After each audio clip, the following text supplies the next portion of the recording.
Le syndrome de mort inattendue du nourrisson, c'est le décès soudain d'un bébé de 1 mois à 1 an, sans raison évidente, alors que l'enfant allait bien et que rien ne laissait présager qu'il aurait cet accident. Ça concerne à peu près 300 enfants par an et ça a lieu le plus souvent dans son sommeil.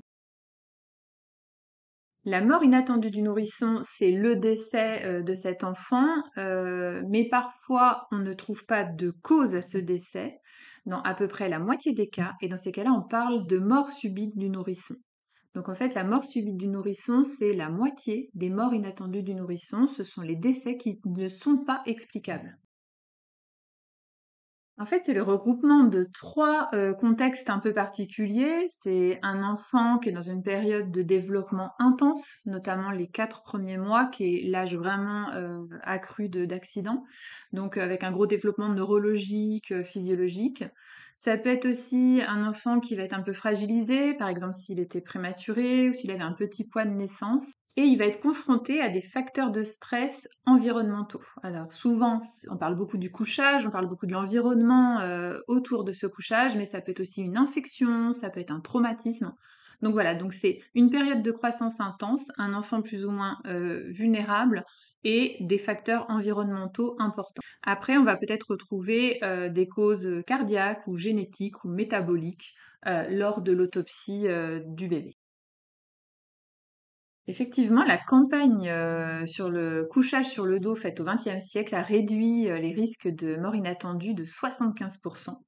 Donc ça reste un élément prioritaire de la prévention, donc c'est de coucher les bébés sur le dos uniquement pour leur sommeil. Le lit, le couchage en tant que tel aussi est important, donc on va viser un matelas ferme aux dimensions du lit, dans un lit à barreaux, dans lequel on n'ajoute rien. Pas de coussin, pas d'oreiller, pas de drap, de couverture, de grosses peluches, de tours de lit. Donc on va coucher l'enfant sur le dos dans une gigoteuse à sa taille, et adapté à la saison. Idéalement dans une chambre pas surchauffée, autour de 18-20 degrés, avec une bonne circulation de l'air. On évitera le tabagisme passif. On dit que l'allaitement maternel est un facteur de prévention.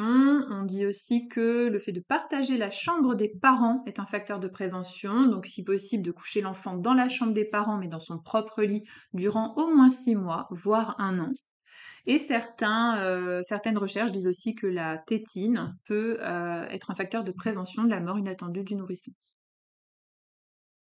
Non, c'est extrêmement rare. C'est entre 250 et 350 cas par an en France. Les 3 quarts des morts inattendues du nourrisson se déroulent avant l'âge de 6 mois. Les mesures de prévention pour le couchage, en fait, sont à garder à peu près jusqu'aux 2 ans de l'enfant.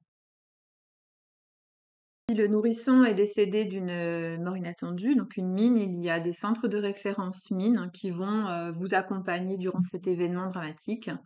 Et dans tous les cas, quand on perd un nourrisson, c'est important de trouver des personnes ressources pour accompagner ce deuil, notamment des psychologues, des associations qui soutiennent le deuil périnatal, ou n'importe quelle personne ressource qui vous permettra de pouvoir en parler autant que vous en aurez besoin. C'est certainement quelque chose qui vous fait très peur en tant que nouveau parent et on vous comprend parfaitement. Mais rassurez-vous, c'est un événement qui est vraiment exceptionnel. Et si vous appliquez toutes les mesures de précaution dont on a parlé précédemment, voilà, tout se passera très bien.